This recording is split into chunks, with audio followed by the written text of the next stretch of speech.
Welcome to the Regulation Podcast, brought to you by the Institute of Regulation. Once again, we hope this podcast will help you understand what regulation is all about, what it's all for, and of course, why it matters to the public.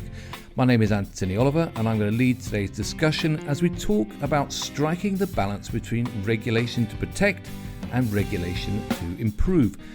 So what does that mean? Well, over the next few minutes, we will explore the ways that effective regulation can work not only to improve the world around us, but also to protect the public from harm and ensure that services we rely on are actually up to scratch. I suppose clearly it's an interesting point given the recent discussions surrounding the role of Ofsted in schools. So to guide us through this complex subject, my guest today is Dame Glenys Stacey, Chair of the Office of Environmental Protection. Now, in her career, Dame Glenys has held a number of CEO and regulatory positions and led many public sector organisations. She's been responsible for high-profile legal or regulatory services that have worked both to protect the public and to improve services, most recently with leading regulation roles in education and the Probation Service, which I'm sure we'll discuss later on. So, Dame Glenys, welcome to the Regulation Podcast today. Thank you very much indeed. I'm so delighted to be here and to be talking about regulation. I just love it and it makes me happy, especially when it works well. So let's have a chat. Brilliant. Well, let's start off by, this issue around getting the regulation balance right. And as I said, in your career, it's included so many high-profile roles in regulation. Chief Regulator at Ofqual from 2012 to 2016, and again briefly in 2020. Her Majesty's Chief Inspector of Probation for England and Wales from 2016 to 2019. Chief Executive at Animal Health, Chair of the Professional Standards Authority, and of course, you now lead the Office for Environmental Protection. They are all high-profile roles. I mean, how do you define successful regulation in these important public services? So successful regulation, in all services actually, wherever you regulate, what you're trying to do is bring those you regulate into compliance, aren't you? You're there to make sure that the entities you regulate, the people or organisations, are behaving, if you like, within the tramlines that you set. You hope they're moving forward as well, but the thing is they mustn't step out of the tram lines. So in one sense, success is keeping your entities in the tram lines and they know where the tram lines are and they know what they need to do to stay inside them. But of course, regulation does try and achieve and can achieve much more, depending on what is to be achieved. So if change is to come about, then regulation can guide that, shape that, regulate for that. It can find a space for innovation, where innovation for good reason is to be encouraged. So it can, if you like, lever and direct the efforts of entities in a way to suit the ultimate goal, as long as it's pretty acute in knowing the context in which it's operating and an experienced enough regulator to know which tools to use out of the regulatory tool bag, if you like. Well, I mentioned this balance that regulation has to make between, regulation to protect and regulation to improve. Stick versus carrot, if you like. I mean, do you recognise that challenge? And if so, how do you achieve the right balance as an inspector or a regulator? Well, that's an interesting question because I hadn't, until you just asked it, thought of it as a balance, actually. It's more for me that these things sit side by side. In your regulatory organisation at any one time, you might be in one place being pretty formal and getting very close to enforcement and hard rules and a hard-edged approach, whereas in another part, you might be taking quite a different approach. For example, if you're trying to encourage innovation or change. So it is really the key for me is finding out of your tool bag the right tools, the right regulatory approach to achieve what it is you're trying to achieve. And that in turn requires you to really understand the issue. There's no point in regulating with half an understanding of the issue. Even if you know where you're trying to get to, you need to understand and think about what are the changes you can make that will make the change happen. So if you look, for example, at my current organisation, the Office for Environmental Protection, we've got a really wide remit. And as of this moment, we are on the one hand giving constructive formal advice to government about how it best achieves its environmental objectives. And on the other hand, we are conducting a formal investigation into the Secretary of State at DEFRA and also Ofqual and the Environment Agency in relation to their oversight of combined sewage overflows. The two things are sitting side by side, and that's what I would expect in most relatively sophisticated oversight bodies. So rather than a balance, it's something which it happens, as you say, side by side. You need both of those things to make good regulation. You generally do, yes. And as I say, the trick is knowing which approach to take. Well, let's talk about what makes good regulation. You're a solicitor by profession. You were appointed Dame Commander of the British Empire and New Year's Honours List in 2016, recognising your services education. What makes you a good regulator? Oh, I hope I am a good regulator. I'm certainly been around the block a few times, so I've got that badge at least. So what generally makes a good regulator? Well, regulation does require, it sounds obvious, but it requires thought, and it requires you to look back, look clearly at the present, and also look forward. So I always describe it as hindsight, clear sight, and foresight. Always think purposefully in that way when you're dealing with an issue. I think it's also helped me a lot, certainly in recent years, to know that I am trusted to be authentic, but also to do the right thing when push comes to shove. I'm not going to sell an entity down the river, just because it would be politically convenient or something. I think it is really important to be known for your integrity, in other words, and to act always with integrity. And then lastly, there are so many regulatory approaches and tools. I think I've benefited from being a regulator long enough to have had a good go at a good number of them. So I can sort of know, in a sense, perhaps we'll do this, this and this for this one, and it's likely to work. I'm talking to you now. You seem a very, very calm and considered person. Are there some key character traits or background or career paths that make you well suited to the role? Well, I don't know. Perhaps the Institute could do some research on, what sort of people become chief regulators. It would be interesting. I would imagine that we're generally, as a group, sort of quite rational, analytical, logical, and a good regulator needs to be pretty well grounded. You can't have a false view of the world, particularly the world you're regulating. So getting a really good understanding of what you're regulating is really important. And I do think, being principled and being passionate about what you're trying to do, whenever I'm regulating, my heart is in it. It matters, that we achieve what we're trying to achieve. So that passion mustn't get buried. It must be there, and people must know you mean it. Well, you talked about your role in the Office for Environmental Protection. I mean, how would you describe your current role? I mean, what's on your desk right now?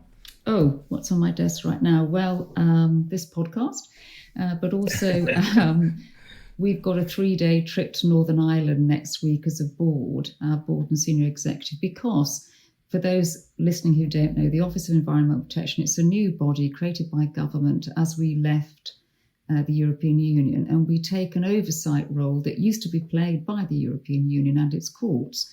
So what we're doing is making sure that government meets its environmental objectives, that it hits its targets, and also that it complies with the law.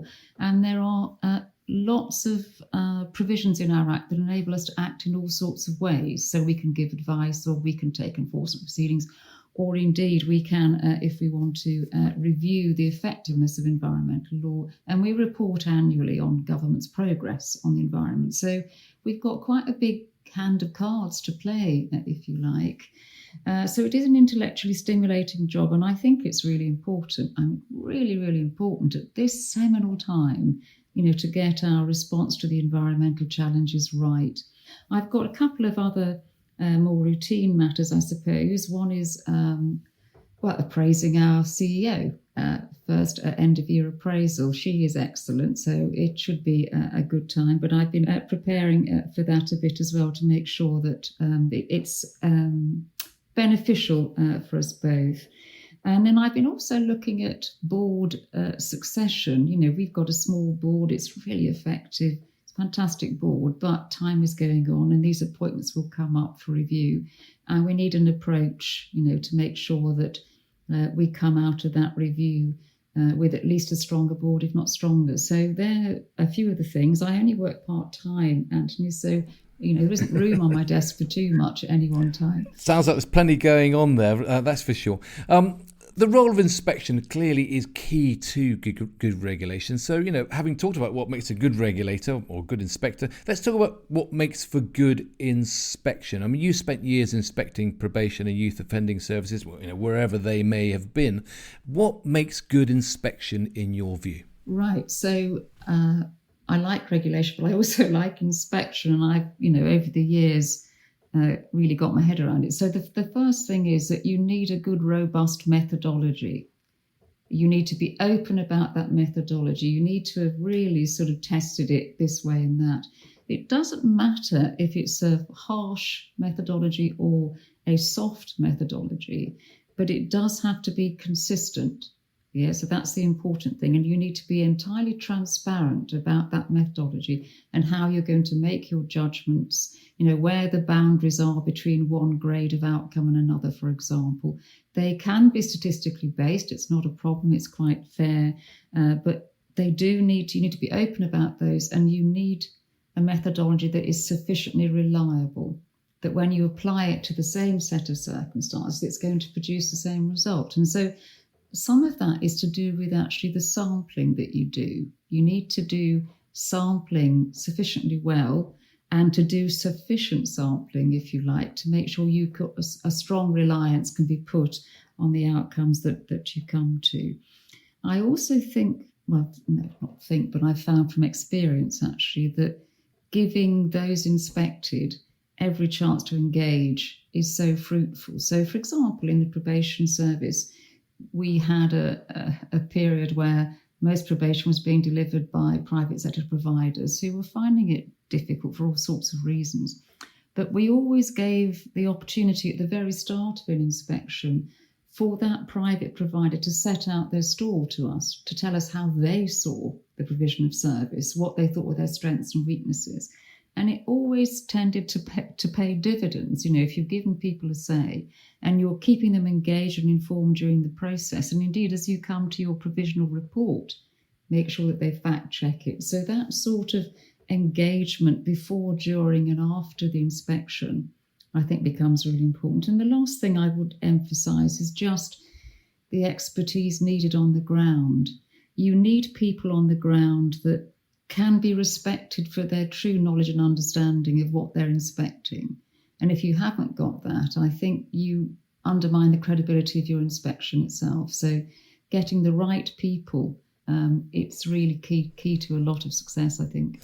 Fascinating and incredibly complex, and of course we've heard recently of complaints against Ofsted's inspection regime. On the one hand, needing to inform and protect parents and children; on the other hand, working to try to drive up standards in school. Do you recognise this challenge of getting I call it a balance, right? But do you recognise this challenge? How did you manage it? So I think that's an interesting question, and your reference to Ofsted as well, because inspection regimes differ in terms of how much influence the inspectorate has over the regime. Sometimes inspectorates are very boxed in, really, by statutory provisions on the one hand and matters of government policy, legitimate government policy on the other.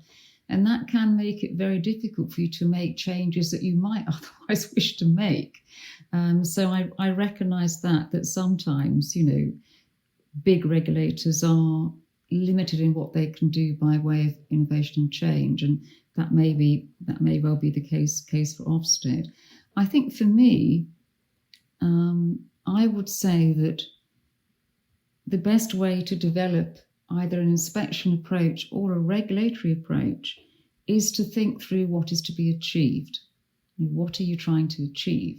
So, for example, in probation, when I first went to probation, inspection was at a very local level, and we reported at a local level, very small individual probation units, and it would have taken us many years to get across the country.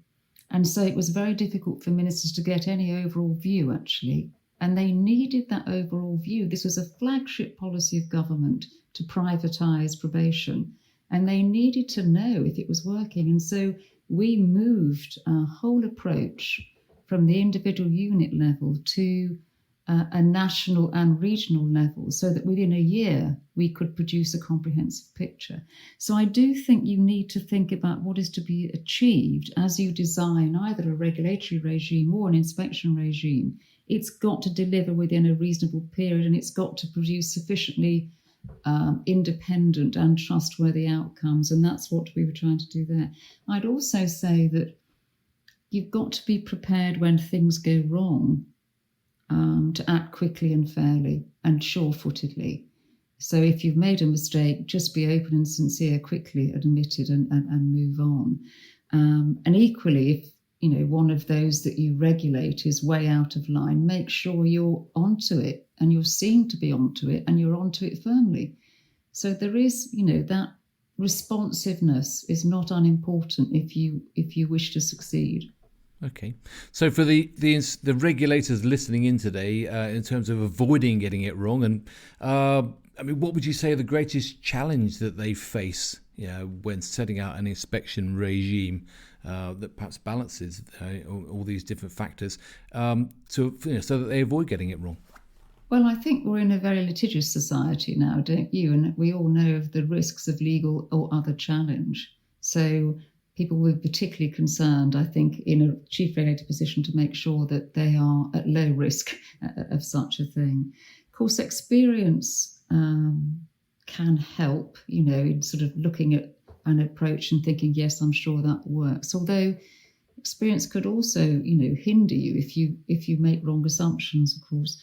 One of the things I've practiced over years now is what I call active listening. And that is quite counterintuitive for some people, especially those sometimes working within a regulatory organisation. So what I'm suggesting here is that you go to your detractors and you set out the problem that you're trying to resolve, and you talk with them about what their ideas are for resolving it. And if they come up with an idea, you work it up to see to what extent it could actually work. Now, often as not, this will end up, in one sense, nugatory work, because the idea may well not be kind of workable at the end of the day for reasons you may well understand. But it does show that you're willing to listen, that you're willing to think, that you're willing to think differently, that you respect those individuals and their interest in the problem.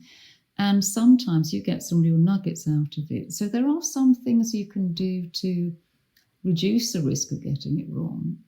And of course, having trusted critical friends can help.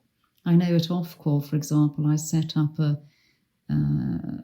group of people who would come and give us advice about management of standards in qualifications. And, they were very wise people, willing to give their advice freely. And, it was really useful. I did the same in probation. I think it never hurts to ask other wise people what their views are. Ask them to help you, and they will. Yeah. Well, hopefully this podcast will make your wise views, Dame Glenys, accessible to many more in the regulation profession. I also really want to talk to you about regulating in a crisis, because when you returned to Ofqual in 2020, it was in the middle of the COVID pandemic, and it's fair to say that the regulator was getting quite a lot of criticism around A-levels and GCSE exam process, from many sources. And I know lots of regulators have to deal with criticism from those they regulate and from government and from everybody else, I imagine. Tell us, how do you deal with it? What advice would you give regulators working in similar crisis situations? Thank you. So yes, I went back to Ofqual for a period of a few months after exam results in 2020, because it was a very difficult time and they lost a chief regulator overnight. So they are in a very difficult position. What did I learn from that? Well, I'd say, first of all, that in that sort of situation, you need your minister behind you. You cannot really survive that as a regulator if your Secretary of State is in a different place to you. So actually making sure that you can find common ground with your Secretary of State is really important. As I said before, I think you need to admit mistakes that have been made, and you do it quickly and sincerely. And that can be really difficult. In the particular crisis you're talking about, Ofqual had worked terribly hard and sincerely and well to develop what it had been asked to develop by government, which is a way of awarding grades and qualifications without students taking an examination. Now, what wasn't factored in there was just the fact that the public need to have faith in the system. People need to believe those grades. And ordinarily, a person takes an exam and they may not get the grade they want, but at least they've had a fair shot at getting it. If you're just told the computer says no, public confidence falls away overnight, and that simply hadn't been factored in. So it was terribly difficult and shocking for Ofqual that this happened. So admitting to the public, to the select committee, to ministers that yes, we got it wrong and we are sorry was really important sort of first step. And, get it done and get people in the organisation to understand that we did get it wrong and we are sorry. It sounds small, but it's not. It's really important that your own people get it. Well, it's in Catherine Stone, the former parliamentary standards regulator. She told me on the regulation podcast recently that she didn't go into regulation to make friends. I mean, is it possible to regulate without upsetting people? Oh, gosh. Well, I doubt you can regulate consistently well without at times being forceful, and being very plain that you do not agree. So it doesn't do any harm to try to be, wise and gracious about those differences. But as I say, you do need to be able to justify your stance. I think that helps to ease matters so far as it can. If you can justify with a decent enough analysis, why you're taking the stance you are. And sometimes you have to agree to differ, but of course you're the regulator. Yeah. Okay. I mean, my apologies. You've got so much going on in your career. I'm gonna ask you to get stuck into another issue, which is, you mentioned it earlier, regulating the environment is your current issue that you're dealing with. How do you strike that balance between enforcement to protect and incentives to improve? Yes, it's an interesting question. And we're not alone as an oversight body with expectations from others that we conduct robust enforcement. Of course, those regulators listening to this podcast will know that enforcement is very resource intensive. It takes a long time. It is done at a cost to other work. It's not that you've got resources sitting waiting for that challenge. So we set out our strategy very early on, actually, that we would certainly not shy away from enforcement, but we would use other techniques first. For example, just straightforward conversation and dialogue, just pointing out, where things need to improve. And so far, that's proved really worthwhile. And, we're beginning to get on our website now examples of where that has done so. So I think before you leap to the rule book and to your lawyers, where things can get rather concretised and difficult, it's always worth just talking it through, just explaining directly, what the issue is and seeing where you can get to. But in the Office for Environmental Protection, we have to balance other things as well, because we have to report annually on government's progress on the environment, and we're entitled to review the effectiveness of law. And also we can, if we wish to, in certain circumstances, give advice to government about the best course of action. And of course, that sort of advice can be really, really fruitful. It can make a big difference to the environment because of the technical expertise we've got. So what we're always trying to do is to decide what our priorities are and what to do and not to do, so by reference to how much impact we will have. It's not unusual for regulators to do that, but the impact we want is to have a positive effect on the environment.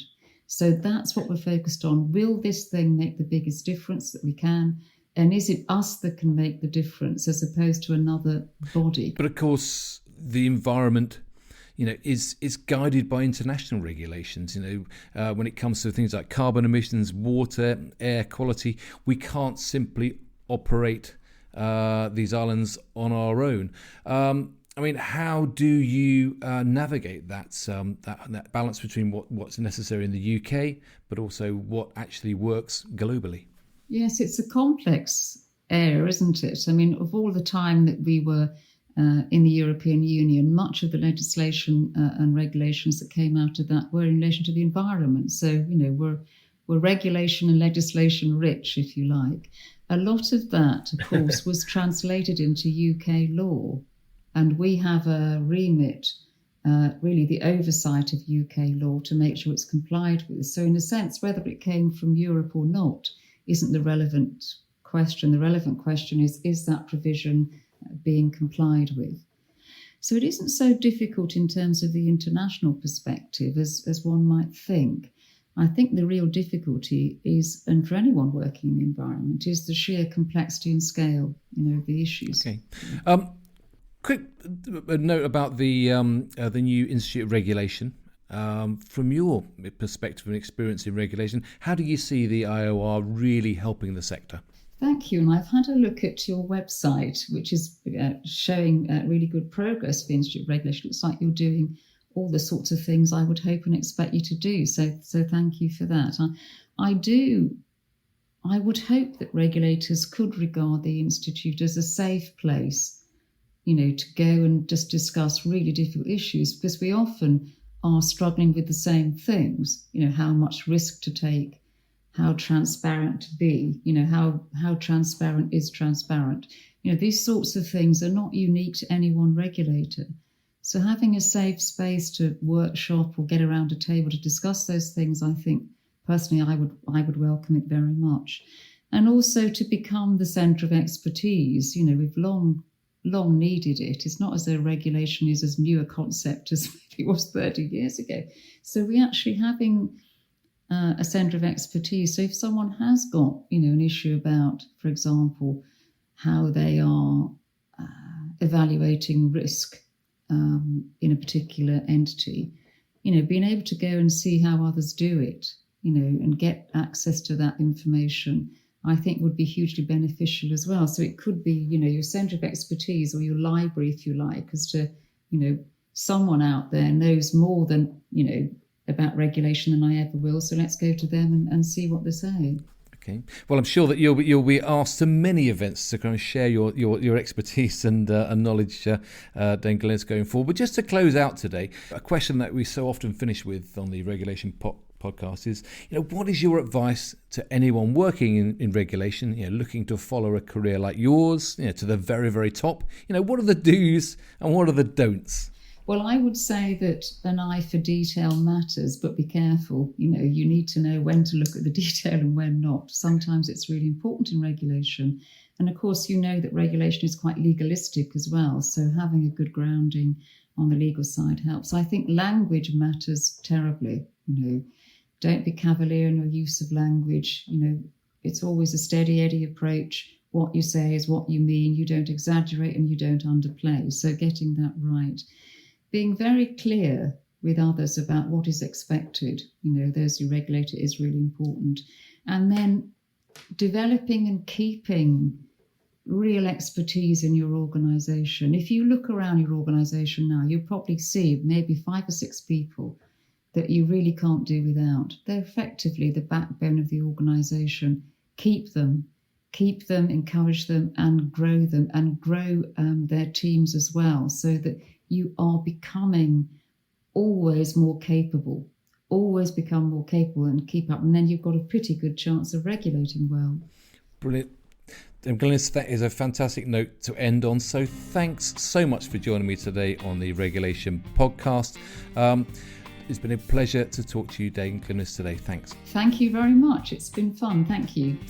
Well, thanks very much for joining us. And if you haven't done so already, do check out the new Institute of Regulation website, the www.ioregulation.org, where you'll find a heap of useful information about the Institute, about how you can get involved, and of course about all the issues and challenges facing regulation, many of which we've talked about here with Dame Glenys. So I hope you enjoyed that quick romp through a multitude of issues facing the profession. Of course, you'll also find details of the next podcast, which will be with you very soon. So thanks very much for joining us today. Thanks again to Dame Glenys, and on behalf of the Institute of Regulation, I look forward to seeing you all again very soon.